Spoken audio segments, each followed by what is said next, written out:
নমস্কার, Binoy Ghosh. Welcome to my educational channel. আজকে কিছু সামনের সপ্তাহের জন্য বেশ ভালো খবর আছে। যে ট্রিগারগুলি গুরুত্বপূর্ণ ট্রিগারগুলি আপনাদের সামনে আলোচনা করব। বেশ কিছু নিউজ আসছে, যে নিউজগুলো একটু ভালো আগামী দিনে একটা এফেক্ট দিতে পারে। সেই নিউজগুলোর জন্যই হয়তো আগামী দিনে মার্কেট এই সপ্তাহে একটু চমক থাকলেও থাকতে পারে। সেগুলো আমরা দেখে নেব কী কী নিউজ আছে। আমরা অলরেডি জানি যে মার্কেট গত টানা শুক্র শনি রবি 3 দিন ছুটি, আগামীকাল আবার নতুন করে মার্কেট খুলবে। এই সপ্তাহে 5 দিনই মার্কেট খোলা থাকবে। কিন্তু গত সপ্তাহে যে রেজাল্ট বা স্ট্যাটিস্টিক্সটা দেখা গেল, বেশিরভাগ দিনই গ্যাপ ডাউনে মার্কেট শুরু হয়েছে, অর্থাৎ মার্কেট নেগেটিভ ট্রেন্ডে ছিল গত সপ্তাহ continue most of the time. এবার এর থেকে আমরা বুঝছি যে একটু মার্কেট একটু বিয়ারিশ মোডে আছে। এবার এই সপ্তাহে যে নিউজগুলো আছে সেগুলো আমরা একটু দেখে নেব, যেটা মার্কেটকে একটু চমকাতে পারে বা মার্কেটে কিছু ভালো কিছু হতে পারে। সেই নিউজগুলি কি আমরা ফার্স্ট দেখে নেব। প্রথম যে নিউজটি দেখতে পাচ্ছি আমরা, এই আরবিআই মনিটারি পলিসি। এই আরবিআই মনিটারি পলিসি থেকে আমরা যেটা দেখতে পাচ্ছি যে সবচেয়ে বড় ইভেন্টের মধ্যে 6 থেকে 8 তারিখ, এই 6 থেকে 8 তারিখ এপ্রিল একটা গভর্নর বডির যে আমাদের আরবিআইয়ের একটা পলিসি মিটিং আছে, যে মনিটারি পলিসি কীরকম হবে সেটা 6 থেকে 8 তারিখ মিটিং হবার পর 8 তারিখে সেটা সিদ্ধান্ত ঘোষণা হবে, 8 এপ্রিল। এবং এই 8 এপ্রিল রেট কাট হওয়ার কোনো সম্ভাবনা আছে কি না সেটা বোঝা যাবে। যদিও সম্ভাবনা খুব কম, তবুও দেখা যাক আরবিআই গভর্নর কি বলেন, ওনার উপরই সব কিছু নির্ভর করবে। তার কারণ হচ্ছে ওনার স্পিচটাই সবথেকে গুরুত্বপূর্ণ। যেটা আমরা দেখেছি গত সপ্তাহে, যে একদিনে ডলার 1 টাকা 73 পয়সা পড়ে গেছিলো, রুপি 1 টাকা 73 পয়সা বেড়ে গেছিলো এগেনস্ট ডলার। তো সেটা আরবিআই গভর্নরের কিছু স্পিচের জন্য সেটা হয়েছিল। এবং গত 13 বছরের ইতিহাসে এত ডলার পড়ে যাওয়া একদিনে সেটা দেখা যায়নি। যাই হোক, তো এই যে আরবিআই মনিটারি পলিসি, এটা একটা আমাদের কাছে একটা ভাইটাল জিনিস আছে। এর সাথে সাথে আমরা সেকেন্ড পয়েন্ট যেটা পাচ্ছি সেটা হচ্ছে রেজাল্ট। আমাদের অলরেডি ইয়ার এন্ডিং হয়ে গেছে, মার্চ কমপ্লিট। আজকে অলরেডি ফার্স্ট উইক চলছে। এবার সোমবার থেকে কন্টিনিউ রেজাল্ট বেরোতে শুরু করবে। সেই রেজাল্টের মধ্যে কারা কারা আছে সেগুলো আমরা আলোচনা করব। সেই রেজাল্ট যদি আমরা দেখি, এই মুহূর্তে আমরা দেখতে পাচ্ছি রেজাল্টের মধ্যে কালকে যে কোম্পানিগুলি রেজাল্ট বেরোবে এবার, যেমন ধরুন 6 তারিখ আগামী কাল যে রেজাল্টগুলি বেরোবে, প্রথম হচ্ছে স্টার্লিং পাওয়ার, তারপরে আছে ইকমার technologies, globe commercial, Samira agro. এগুলো দেখুন 6 তারিখের রেজাল্ট। সবথেকে চমক রেজাল্ট হতে পারে যেটা হচ্ছে টিসিএস।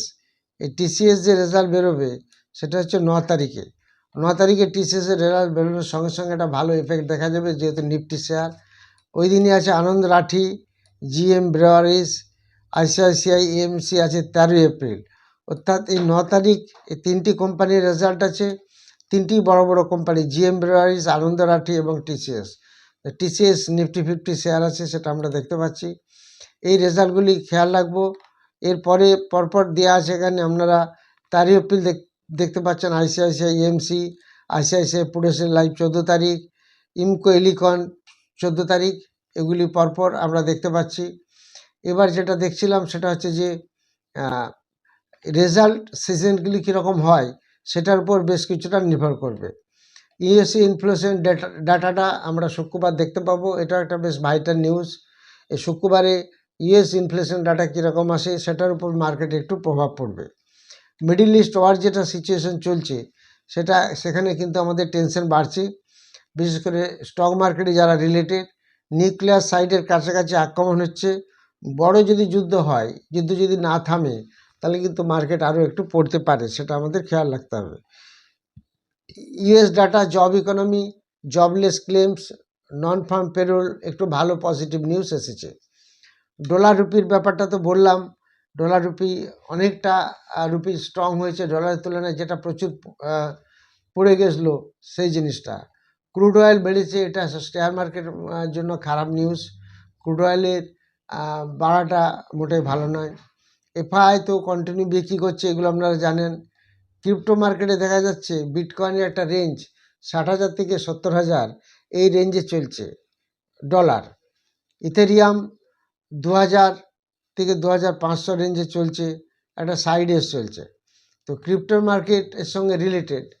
ক্রিপ্টো মার্কেট যদি বাড়ে, দেখা যাচ্ছে ইন্ডিয়ান মার্কেট এখন বাড়ছে। ওভারঅল কনক্লুশন আমরা কি দেখতে পাচ্ছি, মার্কেট এখনও বিয়ারিশ মোডে আছে। এই সপ্তাহে একটু ভালো কিছু খবর হলে একটু ভালো হতে পারে। নেগেটিভ নিউজই বেশি আছে। একমাত্র বড় পজিটিভ ট্রিগার হবে যদি যুদ্ধ বন্ধ হয়ে যায়, সিজফায়ার একদম বন্ধ হয়, আর যদি আরবিআইয়ের মনিটারি পলিসির রেজাল্ট ভালো আসে এবং ফোর্থ কোয়ার্টারের রেজাল্টগুলি যদি ভালো হয়, তাহলে একটু পজিটিভ এই সপ্তাহে একটা চমক হতে পারে। এরপরে আমরা দেখে নেব যে একটা ছোট্ট স্টক, সেটা আমি আপনাদের বলছি। তার আগে আমরা ছোট স্টকটা নিয়ে বলছি, যেটা হচ্ছে ওলা ইলেকট্রিক। ওলা ইলেকট্রিকের একটা নিউজ আছে, আপনারা দেখবেন। ওলা ইলেকট্রিক যে ভেহিকেল আছে, এটা ফেব্রুয়ারি মাসে 4,000-এর মতো একটা অর্ডার ছিল, যেটা আগে থেকে অর্ডার দিয়ে রাখতে হয়, তবে সেটা ডেলিভারি পাওয়া যায়। এই ওলা ইলেকট্রিক ভেহিকেল ফেব্রুয়ারি মাসে 4,000-এর মতো, এক্স্যাক্ট আমি বলছি না, 4,000-এর মতো একটা অর্ডার বুকিং ছিল। হোয়ারাস মার্চ মাসে সেটা মোর দেন ডবল হয়ে গেছে, প্রায় 10,000-এর মতো একটা অর্ডার বুক হয়ে গেছে। এবং এটা দেখা যাচ্ছে এর ট্রেন্ডটা বাড়ছে, যার ফলে ওলা ইলেকট্রিকের চার্টটাও দেখবেন এই নিউজের সাথে সাথে ওলা ইলেকট্রিকের চার্টটাও কিন্তু অনেকটা বেড়ে গেছে, সেটা আমরা দেখেই বুঝতে পারছি। দেখুন, দুদিন বেশ টানা ভালো বেড়েছে ওলা ইলেকট্রিক, আপনারা চার্টটা একটু দেখে নেবেন। তো এই নিউজগুলো আপনাদের সঙ্গে শেয়ার করলাম, এগুলি ফলো করবেন। আর এরপর আপনাদের কমেন্ট সেকশনে কমেন্টগুলো বলে দেবো। আপনারা জানেন যে 26 এপ্রিলের নতুন ব্যাচ শুরু হচ্ছে, একটা অফলাইন একটা অনলাইন, এবং একটা ক্রিপ্টো ফরেক্স এবং কমোডিটি একটা কম্বাইন্ড ব্যাচ। যারা ইন্টারেস্টেড তারা হোয়াটসঅ্যাপে যোগাযোগ করবেন। সেখানে আমাদের শেখানো হচ্ছে fundamental, technical, price action, chart pattern, candlesticks. এর সাথে সাথে 3টি কোর্স একসাথে হচ্ছে। সেই 3টি কোর্স কি? নাম্বার 1 হচ্ছে ইন্ট্রাডে, আমরা কিভাবে স্টক সিলেক্ট করব এবং সেই স্টক বিক্রি করে কিভাবে আর্ন করতে পারবো, এই ইন্ট্রাডের উপর ফার্স্ট একটা কোর্স। তারপরে সুইং ট্রেড, সুইং ট্রেডে কীভাবে আমাদের স্টক সিলেকশন হবে এবং একটা সুইংয়ে একটা প্রফিট আর্ন করতে পারবো, সেরকম একটি কোর্স। আর এর সাথে সাথে ফিউচার অ্যান্ড অপশান, ফিউচার অপশানে স্টক সিলেকশন করে কল বাই পুট বাই করে আমরা কিভাবে কাজ করতে পারবো, ইন্টারনেটে বেরোতে পারবো, তার একটি স্টক সিলেকশন ফর্মুলা। এই 3টি স্টক সিলেকশন ফর্মুলা শেখানো হয় এবং তার সাথে সাথে এগুলিকে লাইভ মার্কেটে অ্যাপ্লিকেশন দেখানো হয়। অর্থাৎ এই 3টি যে ফর্মুলা আমরা সেট করলাম, যে স্টকগুলো আসলো ডেলি সেই স্টকগুলো নিয়ে সত্যিকারের আমাদের প্রফিট হচ্ছে কি না, সেটা প্রত্যেক স্টুডেন্টকে লাইভ মার্কেটে দেখিয়ে দেওয়া হয়, যার ফলে তাদের মনোবল বাড়ে এবং তারা একটা শর্ট টাইমে একটা প্রফিট আর্নিং করার মতো একটা জায়গায় পৌঁছে যায়। এরকম 3টি কোর্স শুরু হবে 26 এপ্রিলে। যারা ইন্টারেস্টেড তারা যোগাযোগ করবেন। আপনারা কমেন্ট সেকশনে যে কমেন্টগুলি দিয়েছেন, বেশি কমেন্ট আসেনি। তার মধ্যে বরুণ মহন্ত জানতে চেয়েছেন রটন ইন্ডিয়া, আর রটন ইন্ডিয়া 20 করে ধরেছেন, এখন তো সেখানে 8 টাকা এসে গেছে, এবং 8 টাকা যদি ভেঙে যায় তখন আপনাকে একটু ট্রাই করতে হবে কিছু নেওয়া, 7 টাকা 70-এর কাছাকাছি আসলে। এটা আমি 2-1 দিন আগের ভিডিওতেও বলেছিলাম। জয়দীপ ঘোষ জানতে চেয়েছেন ইক্সিগো 227 করে কেনা, এখন 167, এখন কি অ্যাভারেজ করব? যদি 145-এর কাছাকাছি পান তাহলে একটু অ্যাভারেজ করতে পারেন। শান্তনু পান্ডা জানতে চেয়েছেন সুন্দরম স্টক এত লো কেন? এটা একটা পেনি স্টক, এর তো ম্যাক্সিমাম হোল্ডিং আছে পাবলিকের কাছে 68%, এফআইডিআর কাছে কিছু নেই, কোম্পানির লসে রান করছে। সমীর সর্দার জানতে চেয়েছেন ওলা ইলেকট্রিক 30 টাকা করে 30 ক্রস করতে পারে? দেখুন, একটু আগে আমি নিউজটা বললাম, 30-এর কাছাকাছি এসেছে। হয়তো যদি এই কন্টিনিউ যে 2টি ক্যান্ডেল দেখলেন দুদিনের, যদি এরকম বজায় থাকে তাহলে 30 টাকা ইমিডিয়েটলি একটু ক্রস করতে পারে। সেটা ওয়েট অ্যান্ড ওয়াচ, নজর রাখুন।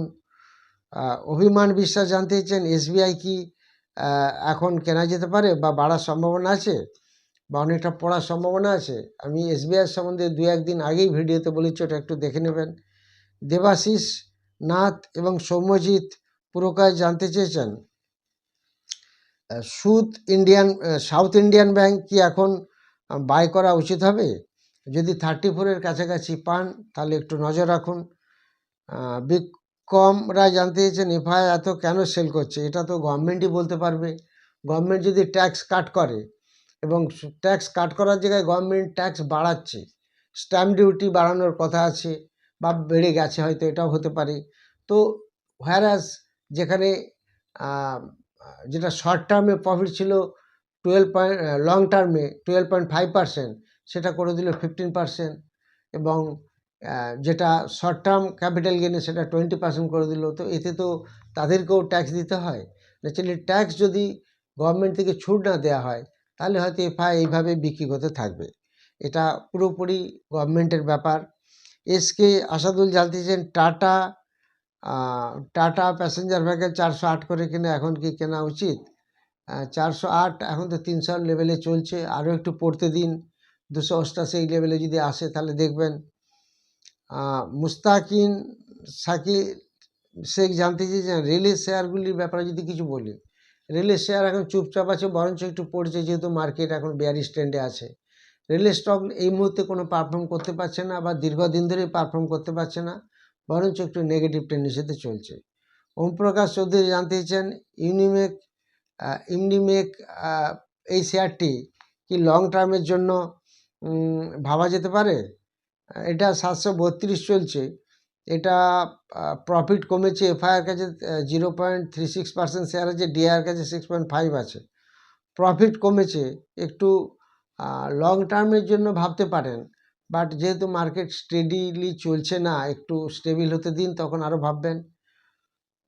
মোহিত সিংহ জানতে চান জয় কর্পোরেশন লিমিটেডকে এখন কেনা যাবে? যদি 88 লেভেলে পেয়ে যান তাহলে একটু কিনবেন।